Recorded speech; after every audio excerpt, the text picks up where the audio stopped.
Hey there, welcome everyone, this is Tarun Alawat और आज मैं फिर से स्वागत करता हूं आपका एक नए लेक्चर में। लास्ट लेक्चर में हमने पढ़ा था क्लास 11 केमिस्ट्री का chapter number 3 that is classification of elements and periodic property. Last lecture में हमने थोड़ा सा डिस्कस करा था कि पीरियोडिक टेबल कैसी होती है, ग्रुप्स कैसे बनाए गए हैं और पीरियड्स कैसे बनाए गए हैं एक पीरियोडिक टेबल में। पीरियड के नंबर से हमें क्या पता लगता है एक एटम के बारे में, ग्रुप के नंबर से हमें क्या पता लगता है एक एटम के बारे में, किसी एलिमेंट के। इसका रिवर्स भी हमने पढ़ा कि अगर हमको इलेक्ट्रॉनिक कॉन्फ़िगरेशन पता है एक एटम की तो हम ये बता सकते हैं कि वो कौन से पीरियड और कौन से ग्रुप में रिसाइड करेगा। ठीक, आज हम पढ़ेंगे periodic properties. Classification of elements already हम पढ़ चुके हैं, आज हम डिस्कस करने वाले हैं पीरियोडिक प्रॉपर्टीज, राइट। तो मैंने यहाँ पे पीरियोडिक टेबल बना रखी है, इसके बारे में थोड़ा सा डिस्कस कर लेते हैं। पीरियोडिक प्रॉपर्टीज़ हमें दो फॉर्म में पढ़नी है, एक तो हमें ग्रुप में मूव करना है और दूसरा हमें पीरियोडिक पढ़नी है विद इन अ पीरियड। ठीक है, ग्रुप में हम मूव करेंगे फ्रॉम टॉप टू बॉटम या बॉटम टू टॉप, और पीरियड में हम मूव करेंगे लेफ्ट टू राइट या राइट टू लेफ्ट। चार प्रॉपर्टीज़ के बारे में हमको डिस्कशन करना है और वो चार पीरियोडिक प्रॉपर्टीज़ हैं। पहला साइज, और आप इसको रेडियस भी बोल सकते हैं। दूसरी पीरियोडिक प्रॉपर्टी हमारे पास है आयनाइजेशन एनर्जी। तीसरी पीरियोडिक प्रॉपर्टी है हमारे पास इलेक्ट्रॉन गेन एंथैल्पी।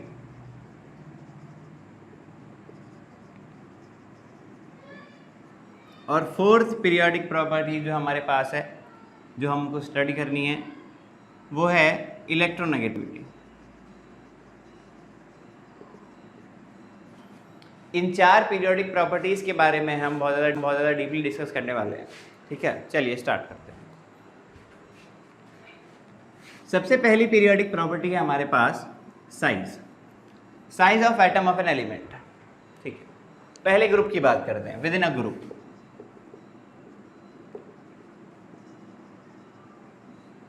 ठीक, तो जब भी हम कोई भी ग्रुप आप सेलेक्ट कर लीजिए, फर्स्ट ग्रुप, सेकंड ग्रुप, 13, 14, 15, 17, 18, ठीक है, ये बेसिकली जो डी ब्लॉक एलिमेंट्स है इनके लिए पूरा एक अलग चैप्टर होता है। वैसे तो सभी के लिए अलग चैप्टर्स हैं, एस ब्लॉक को अलग चैप्टर में पढ़ते हैं, पी ब्लॉक को अलग चैप्टर में पढ़ते हैं, डी ब्लॉक को अलग चैप्टर में पढ़ते हैं, लेकिन डी ब्लॉक एलिमेंट्स जो होते हैं वो थोड़ा सा एक्सेप्शनल बिहेवियर ज़्यादा दिखाते हैं, तो इसलिए मैं अभी फिलहाल डी ब्लॉक एलिमेंट्स के बारे में ज़्यादा डिस्कस नहीं करूँगा, जो बीच वाले एलिमेंट्स हैं। ठीक है, लेकिन most of the elements trends को फॉलो करेंगे।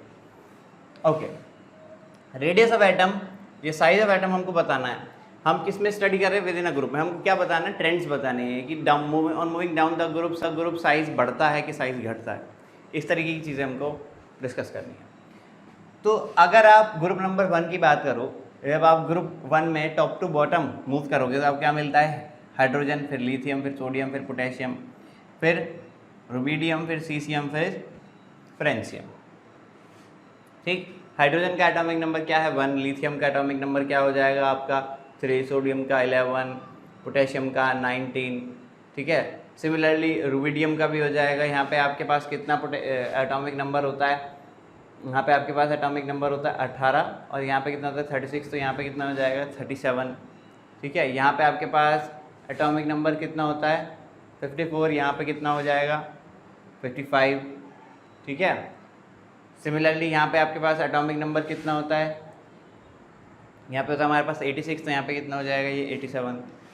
तो लास्ट लेक्चर में ये सारी चीज़ें हम डिस्कस कर चुके हैं। अभी बहुत नॉर्मली बात करते हैं, hydrogen is in period 1, lithium is in period 2, sodium is in period 3, potassium in period 4। On moving down the group क्या हो रहा है, एटॉमिक नंबर तो मैनीफोल्ड्स बढ़ ही रहा है, लेकिन दूसरी चीज़ क्या बढ़ रही है, नंबर ऑफ शेल्स क्या हो रहे हैं एटम के, इंक्रीज होते जा रहे हैं, यानी साइज क्या हो रहा है, इंक्रीज हो रहा है। नंबर ऑफ शेल्स हम ऑलरेडी पढ़ चुके हैं, शेल्स, सब शेल्स एंड ऑर्बिटल्स। मैं इसको डिस्कस करूंगा ऑर्बिट से। ठीक है, ऑर्बिट से ये चीज़ें याद रखनी थोड़ी सी आसान होती हैं। जैसे कि फॉर एग्जांपल न्यूक्लियस है और उसके पास बाद पहला ऑर्बिट, दूसरा ऑर्बिट, तीसरा ऑर्बिट, चौथा ऑर्बिट। ठीक है, हम जानते हैं रियलिटी क्या है, शेल्स होते हैं। ठीक है, a space, a region of space where probability of finding electron is maximum, तो उन जगह को हम क्या कहते हैं, शेल, है ना। रियल में तो ऑर्बिटल कहते हैं, लेकिन orbital is within a shell. ठीक है, okay. So on moving down the group atomic number increases and the number of shells या नंबर ऑफ ऑर्बिट्स, है ना, अगर क्लास 10 के हिसाब से हम इलेक्ट्रॉनिक कन्फिगरेशन पढ़ें तो नंबर ऑफ ऑर्बिट्स क्या होते हैं, इंक्रीज होते हैं। Since number of orbits increases the size of atom increases, ठीक है। तो डाउन द ग्रुप क्या होता है,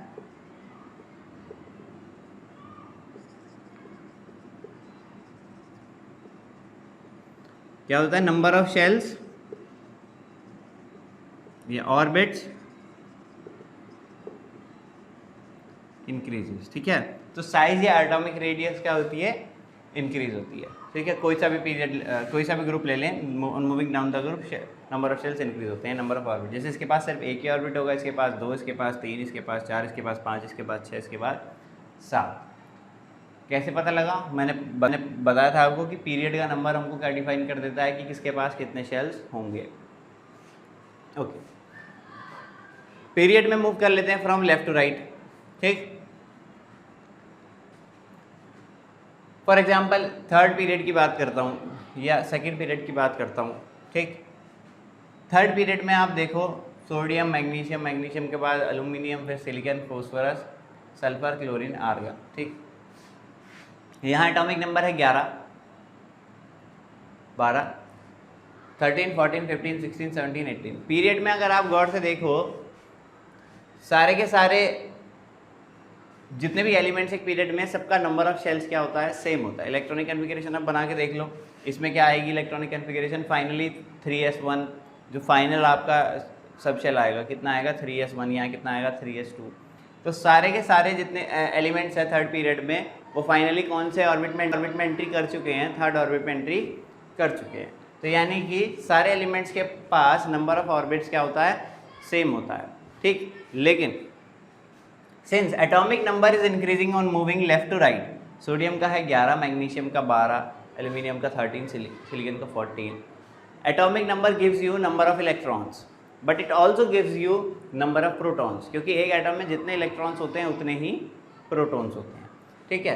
तो सोडियम के पास 11 प्रोटॉन, मैग्नीशियम के पास 12 प्रोटॉन्स, एल्यूमिनियम के पास 13, सिलिकॉन के पास 14। Since number of protons in nucleus is increasing, the effective nuclear charge, nucleus का जो चार्ज है वो इंक्रीज हो रहा है। Proton is positively charge particle, तो since on moving left to right क्या हो रहा है, एटम्स के न्यूक्लियस में प्रोटॉन्स बढ़ रहे हैं, तो पॉजिटिव चार्ज क्या हो रहा है, इंक्रीज हो रहा है। अगर पॉजिटिव चार्ज इंक्रीज हो रहा है, अगर हम थर्ड पीरियड की बात कर रहे हैं मान लो, तो ये क्या है आपका nucleus, right, and this is let's suppose third orbit, ठीक। सोडियम के केस में यहाँ 11 प्रोटॉन्स हैं और वी हैव इलेक्ट्रॉन्स, ठीक है। इलेक्ट्रॉन किस तरीके से होते हैं, शुरू के ऑर्बिट में 2 इलेक्ट्रॉन, अगर हम क्लास 10 वाली कन्फिगरेशन करें, उसके बाद सेकंड ऑर्बिट में कितने आ जाएंगे, 8 electron, 1 2 3 4 5 6 7 8, and then third orbit, है ना। अगर आप सोडियम की इलेक्ट्रॉनिक कन्फिगरेशन कर रहे हो, कितनी है 2 8 1, तो पहले में 2, फिर 8 और फिर फाइनली 1, यहाँ पे 1 इलेक्ट्रॉन है। क्या होगा, इस इलेक्ट्रॉन को पॉजिटिवली चार्ज न्यूक्लियस ने अपनी तरफ क्या कर रखा, अट्रैक्ट, सभी इलेक्ट्रॉन्स को अपनी तरफ अट्रैक्ट कर रखा है, ठीक है। There is an attraction between positive charge particles and negative charge particles within nucleus. तो electrons are negatively charge and protons are positively charge. तो न्यूक्लियस अपने चारों तरफ क्या करता है, इलेक्ट्रॉन्स जितने भी उनको अपनी तरफ खींच के रखता है, ठीक है, they are attracted to it. Since आप सोडियम से मैग्नीशियम की तरफ मूव कर रहे हो, तो जब मैग्नीशियम का हम बनाएंगे यही स्ट्रक्चर, तो मैग्नीशियम के न्यूक्लियस में कितने प्रोटॉन्स हो जाएंगे, 12 प्रोटॉन्स हो जाएंगे। जब 12 प्रोटॉन्स हो जाएंगे तो आउटर मोस्ट ऑर्बिट में जो इलेक्ट्रॉन्स हैं उन पे लगने वाली फोर्स क्या हो जाएगी, इंक्रीज हो जाएगी। और अगर वो फोर्स इंक्रीज हो जाएगी तो वो थोड़े से पास आ जाएंगे, यानी कि जो लास्ट वाला ऑर्बिट है वो थोड़ा सा अंदर हो जाएगा, वो क्या हो जाएगा, स्क्वीज हो जाएगा, ठीक है, छोटा हो जाएगा। सिमिलरली आप एल्यूमिनियम पे जब पहुंचोगे तो एटॉमिक नंबर है 13, न्यूक्लियस में कितने प्रोटॉन हो जाएंगे 13, तो वो आउटर मोस्ट ऑर्बिट के जो इलेक्ट्रॉन्स हैं उनको और स्ट्रांगली खींचेगा, तो वो और ज़्यादा करीब आ जाएंगे, तो ऑर्बिट और छोटा हो जाएगा।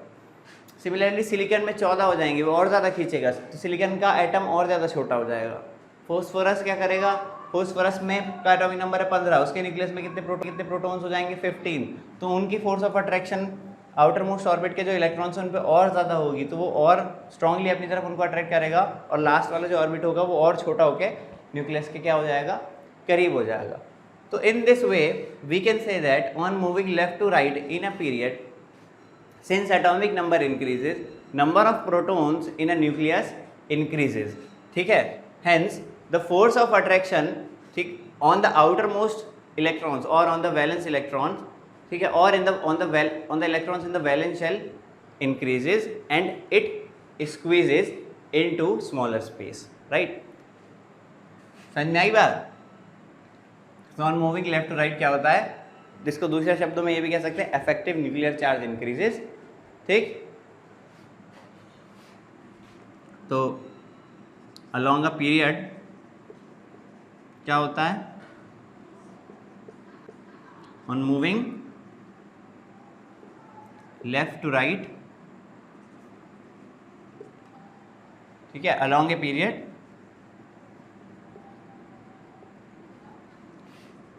एटॉमिक नंबर इंक्रीजेस, है ना, इफेक्टिव न्यूक्लियर चार्ज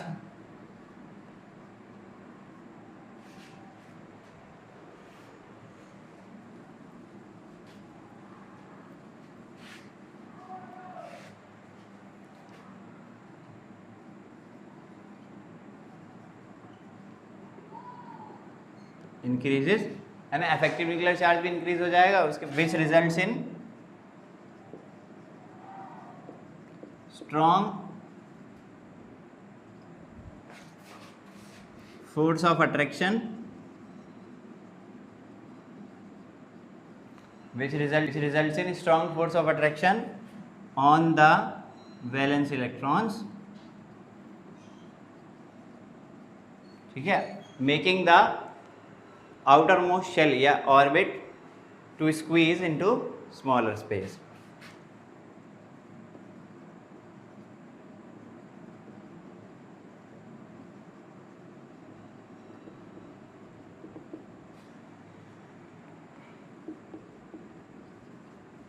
और शेल टू स्क्वीज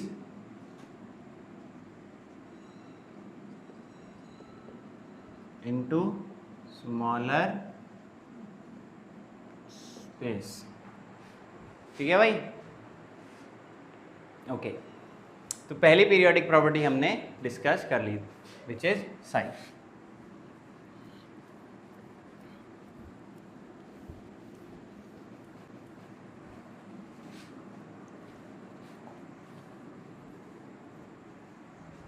चलिए आगे बढ़ते हैं दूसरी पीरियोडिक प्रॉपर्टी पे। दूसरी पीरियोडिक प्रॉपर्टी क्या है आपकी, आयनाइजेशन एनर्जी, ठीक। अच्छा, पहले ग्रुप की बात कर लेते हैं। ये first let us discuss what is ionization energy. देखो, what is ionization energy, energy required to move an electron out from the last orbit या last shell of an atom, ठीक है। एक एटम को एक इलेक्ट्रॉन को उसके आउटर मोस्ट ऑर्बिट से खींच के बाहर निकालने में जो एनर्जी की रिक्वायरमेंट होती है उसको हम क्या बोलते हैं, आयनाइजेशन एनर्जी, राइट। जैसे कि फॉर एग्जांपल सोडियम का डिस्कशन कर रहे थे तो उसी की बात कर लेते हैं। सोडियम की इलेक्ट्रॉनिक कन्फिग्रेशन है आपकी एटॉमिक नंबर 11, तो इलेक्ट्रॉनिक कन्फिग्रेशन हो जाएगी 281, ठीक है। तो अगर हम इसका स्ट्रक्चर बनाएं तो this is let suppose nucleus, first orbit, second orbit and third orbit, ठीक। तो यहाँ पे जो इलेक्ट्रॉन है इसको हमें क्या करना है, since it is attracted to the nucleus, हम क्या करते हैं इसको बाहर निकालते हैं यहाँ से, और जब सोडियम से इलेक्ट्रॉन बाहर निकल जाता है, ठीक, तो क्या होता है, सोडियम किस में कन्वर्ट हो जाता है, Na पॉजिटिव में। You have already studied sodium tends to move from Na to Na positive, है ना, लूजेज एन इलेक्ट्रॉन, क्लास 10 में भी आपने पढ़ा था, ठीक है। टू कंप्लीट इट्स ऑक्टेट, ठीक है। अपना ऑक्टेट को कंप्लीट करने के लिए हमने आउटर मोस्ट ऑर्बिट में इलेक्ट्रॉन्स कितने रखना चाहता है कोई भी एटम, 8 इलेक्ट्रॉन रखना चाहता है तो सोडियम क्या करता है, 1 इलेक्ट्रॉन लूज़ कर देता है। ठीक है, तो सोडियम क्या बना लेता है, Na+। तो ये जो आउटर मोस्ट ऑर्बिट में जो इलेक्ट्रॉन है इसको क्या होता है, निकालना होता है बाहर, और निकालने के लिए जो एनर्जी की रिक्वायरमेंट होती है उसको बोलते हैं हम आयनाइजेशन एनर्जी। ओके, ठीक। तो हम बात कर रहे हैं डाउन द ग्रुप, है ना, हम ग्रुप में स्टडी कर रहे हैं इसको। ठीक है, पहले ग्रुप की बात कर लेते हैं, सेकंड की, 13 की, जिसकी भी आपको बात करनी है। तो जब हम ऊपर से नीचे मूव करते हैं तो नंबर ऑफ शेल्स इंक्रीज होते हैं या नंबर ऑफ ऑर्बिट्स इंक्रीज होते हैं। Since number of orbit increases, जो आउटर मोस्ट इलेक्ट्रॉन है वो न्यूक्लियस से ज़्यादा दूर होता है। जैसे जैसे आप नीचे बढ़ रहे हो एटम का साइज़ क्या हो रहा है, इंक्रीज़ हो रहा है।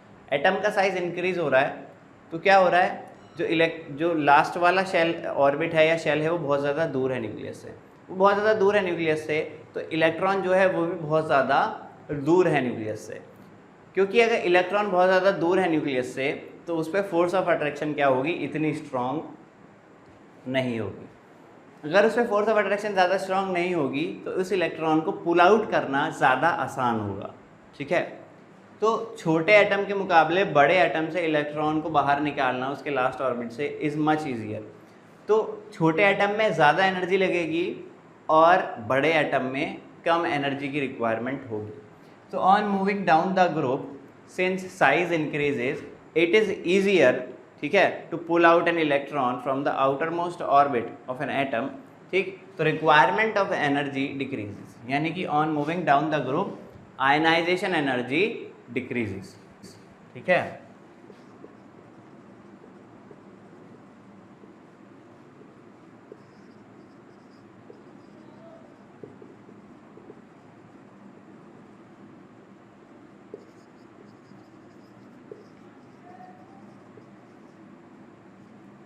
डिक्रीजेस। ठीक है, पीरियड के बारे में बात करते हैं। अलोंग द पीरियड, रीज़न आप खुद लिख लेना, मैंने बस आपको बता दिया। ठीक, अपनी लैंग्वेज में आप रीज़न लिख सकते हैं। ठीक, बात कर रहे हैं अलोंग द पीरियड।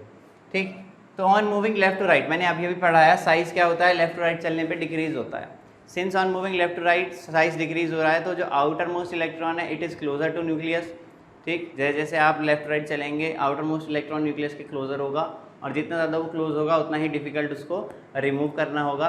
जितना ज़्यादा उसको रिमूव करना डिफ़िकल्ट होगा उतनी ज़्यादा एनर्जी की रिक्वायरमेंट होगी, और जितनी ज़्यादा एनर्जी की रिक्वायरमेंट होगी उतनी ज़्यादा हमारी आयनाइजेशन एनर्जी हो जाएगी। तो on moving left to right in a period ionisation energy increases. ठीक है,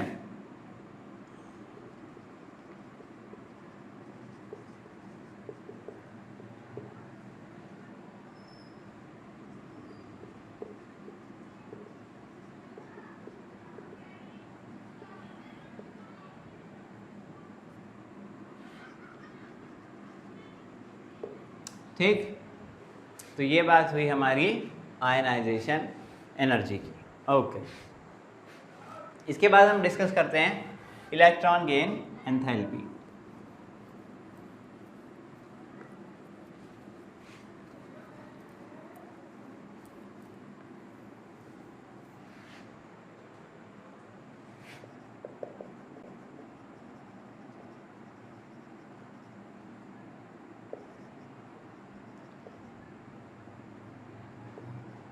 थर्ड है हमारी इलेक्ट्रॉन गेन एंथैल्पी, राइट।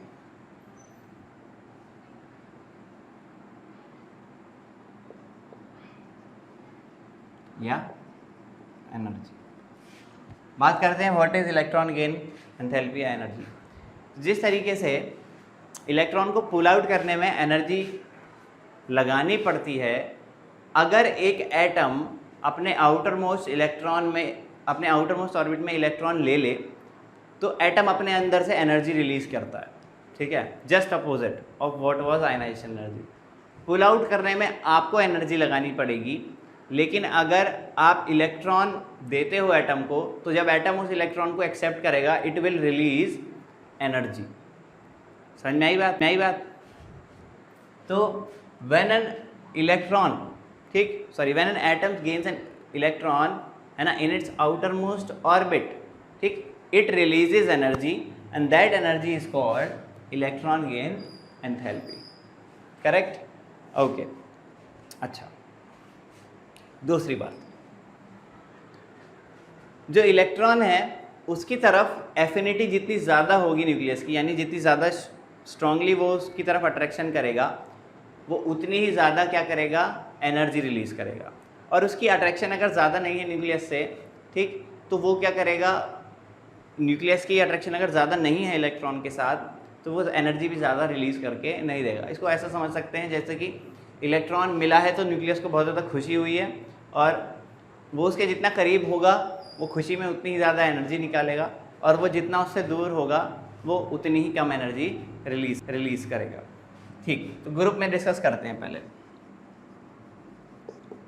तो on moving top to bottom in a group क्या होता है, size increases. Since size increases, तो जो एटम, जो इलेक्ट्रॉन है जो एटम गेन करेगा, वो इलेक्ट्रॉन गेन होने के बाद न्यूक्लियस से काफ़ी दूर रहेगा इफ़ साइज इंक्रीजेज। ठीक है, हाइड्रोजन में वो काफ़ी करीब रहेगा, लिथियम में और दूर आएगा, सोडियम में और दूर एक्सेप्ट करेगा एटम उसको, पोटेशियम में और दूरी पे एक्सेप्ट करेगा न्यूक्लियस से। तो जितनी ज़्यादा दूरी पे इलेक्ट्रॉन को वो अपने अंदर एक्सेप्ट करेगा उतनी ही कम एनर्जी वो रिलीज़ करेगा। ठीक है, तो on moving down the group electron gain enthalpy decreases. Correct?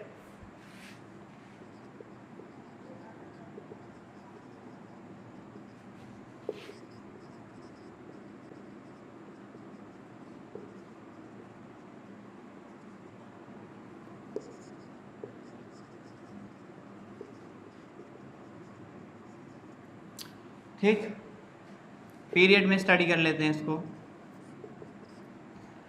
Period moving left to right, जैसे ही हम लेफ्ट टू राइट मूव करते हैं size keeps on decreasing. Since size keeps on decreasing, क्या होगा, जो इलेक्ट्रॉन आएगा वो जैसे जैसे आप पीरियड में आगे बढ़ोगे और ज़्यादा करीब न्यूक्लियस के आता जाएगा, जो आउटर मोस्ट ऑर्बिट में जब वो इलेक्ट्रॉन को एक्सेप्ट करेगा। तो ड्यूरिंग एक्सेप्टेंस, ठीक है, आप जैसे जैसे आगे मूव कर रहे हो तो इलेक्ट्रॉन क्या हो रहा है, since size is decreasing, electron क्या आ रहा है, करीब आता चला जा रहा है। ठीक है, न्यूक्लियस के, और जितना करीब न्यूक्लियस उसको अपने रख पाएगा उतनी ही ज़्यादा वो एनर्जी क्या करेगा, रिलीज करेगा। ठीक, तो since size is decreasing on moving left to right, ठीक, तो electron gain enthalpy is increasing. ठीक,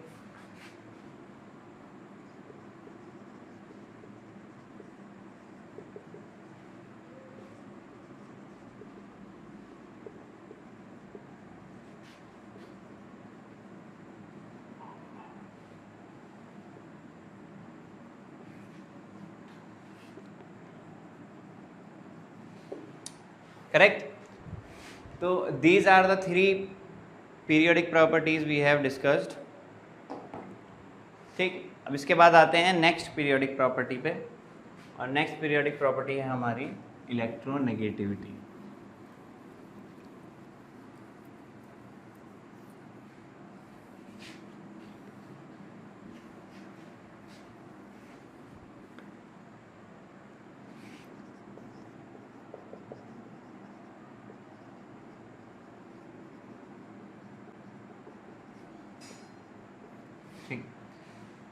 तो पहले डिस्कस करते हैं व्हाट इज इलेक्ट्रोनेगेटिविटी।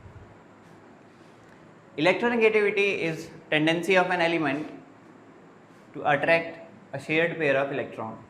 ठीक, क्लास 10th में आपने पढ़ा था कि कोवलेंट कंपाउंड्स कैसे बनते हैं, शेयरिंग ऑफ इलेक्ट्रॉन से। जैसे कि फॉर एग्जांपल HCl की बात कर लें, है ना, HCl, हाइड्रोजन का एटॉमिक नंबर है 1 और क्लोरीन का एटॉमिक नंबर है 17। इसकी इलेक्ट्रॉनिक कन्फिगरेशन विल बी 1 और इसकी इलेक्ट्रॉनिक कन्फिगरेशन हो जाएगी 287। क्लोरीन को एक इलेक्ट्रॉन की रिक्वायरमेंट है और हाइड्रोजन को भी एक इलेक्ट्रॉन की रिक्वायरमेंट है। ये अपना डुप्लेट कंप्लीट करना चाहता है, यानी अपने ऑर्बिट में 2 इलेक्ट्रॉन रखना चाहता है, और ये अपना ऑक्टेट कंप्लीट करना चाहता है, यानी कि अपने आउटर मोस्ट ऑर्बिट में 8 इलेक्ट्रॉन्स रखना चाहता है। तो हाइड्रोजन क्या करता है, अपना क्लोरीन के साथ डील करता है। क्लोरीन के पास कितने वैलेंस इलेक्ट्रॉन है, 1 2 3 4 5 6 एंड 7, और हाइड्रोजन के पास एक, कि आप भी अपना इलेक्ट्रॉन बीच में रख दो, मैं भी अपना इलेक्ट्रॉन बीच में रखता हूँ और शेयर कर लेते हैं। यानी कि यहाँ इलेक्ट्रॉन हाइड्रोजन का आ गया और यहाँ इलेक्ट्रॉन क्लोरीन का आ गया, और इन दोनों ने इन इलेक्ट्रॉन को शेयर कर लिया। तो हाइड्रोजन को 2 इलेक्ट्रॉन यूज़ करने को मिल गए और क्लोरीन को कितने मिले, 8 इलेक्ट्रॉन। तो दोनों का काम चल गया। ये जो शेयर्ड पेयर ऑफ इलेक्ट्रॉन है, इसको हम किससे दिखाते हैं, किससे डिनोट करते हैं, बॉन्ड से। This bond is called covalent bond. ठीक है, this bond is covalent bond. ठीक, तो electronegativity is the property to attract a shared pair of electron. Hydrogen और क्लोरीन में डील क्या हुई है कि हम दोनों एक एक इलेक्ट्रॉन को बीच में रखते हैं और दोनों जो हमारा पेयर है उसको क्या करेंगे, शेयर करेंगे। लेकिन क्लोरीन क्या होता है, क्लोरीन इन दोनों इलेक्ट्रॉन्स को अपनी तरफ ज़्यादा खींच के रखता है।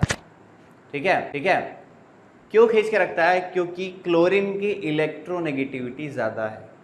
Electronegativity is tendency to attract a shared pair of electron, right. अच्छा, अब इसको हम किस में डिस्कस करते हैं, पीरियोडिक प्रॉपर्टीज, पीरियोडिक ट्रेंड्स में इसको हम डिस्कस करते हैं।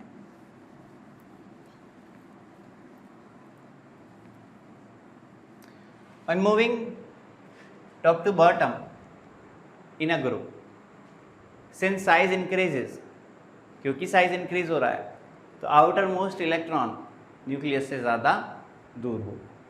आउटर मोस्ट इलेक्ट्रॉन न्यूक्लियस से ज़्यादा दूर होगा तो वो ज़्यादा दूरी पे ही शेयरिंग करेगा। ज़्यादा दूरी पे अगर वो शेयरिंग करेगा तो न्यूक्लियस से उसकी अट्रैक्शन क्या होगी, वीक होगी।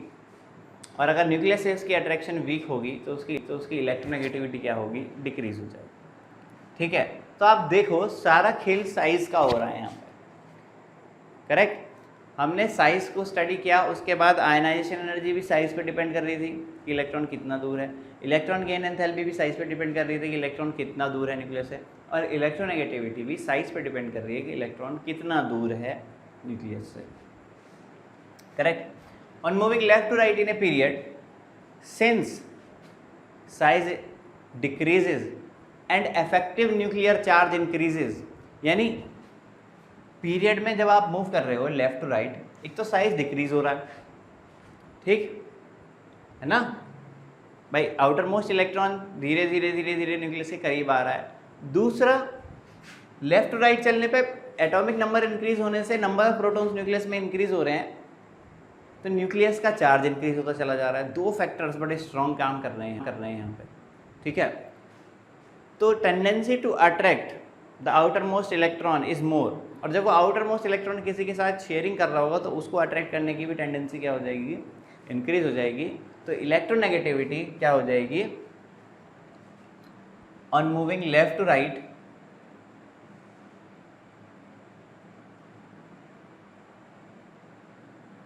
on moving left to right in a period, electronegativity must decrease,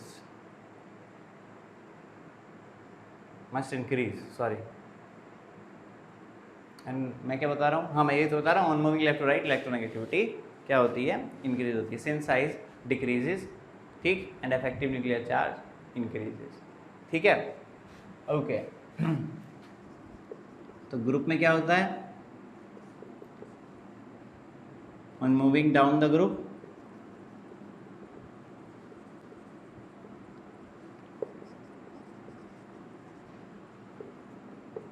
electronegativity decreases, ठीक है। और पीरियड में on moving left to right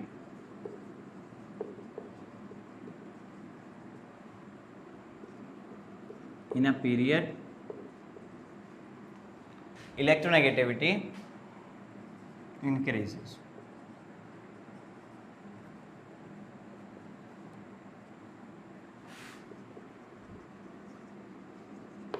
ठीक है। तो गौर फरमाने वाली बात क्या है कि जो चार पीरियोडिक प्रॉपर्टीज हमने पढ़ी हैं, size ionisation energy, electron gain enthalpy and electronegativity. Last की 3 प्रॉपर्टी साइज से इन्वर्सली प्रोपोर्शनल है, यानी कि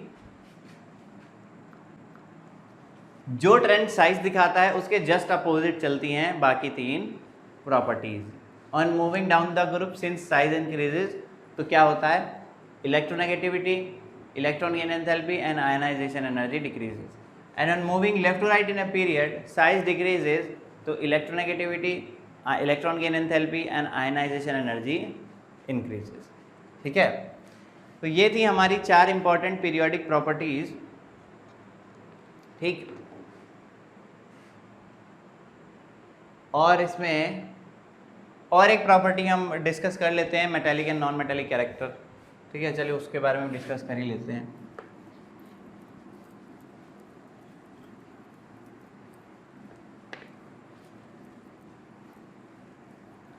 एक पीरियोडिक प्रॉपर्टी और पढ़ लेते हैं जिसको बोलते हैं मेटेलिक एंड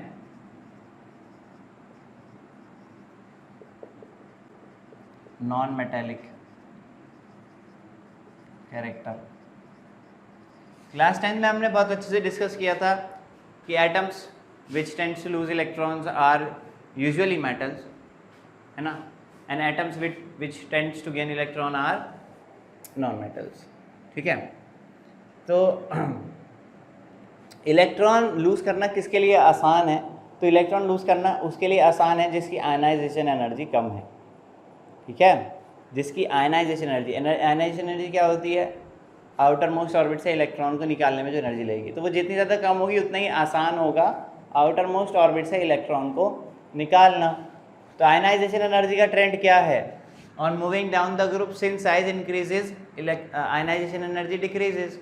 तो अगर आयनाइजेशन एनर्जी डिक्रीज हो रही है तो ऊपर से नीचे चलने में एटम्स को क्या होगा, इलेक्ट्रॉन को लूज करना आसान पड़ता चला जाएगा। यानी लिथियम क्या करेगा, जितनी आसानी से इलेक्ट्रॉन लूज कर देगा, सोडियम उससे भी ज़्यादा आसानी से कर देगा, पोटेशियम उससे भी ज़्यादा आसानी से कर देगा, रुबिडियम उससे भी ज़्यादा जल्दी कर देगा। तो क्या हो रहा है, metallic character moving down the group क्या हो रहा है, इंक्रीज हो रहा है। पीरियड की बात कर लेते हैं, और moving left to right in a period.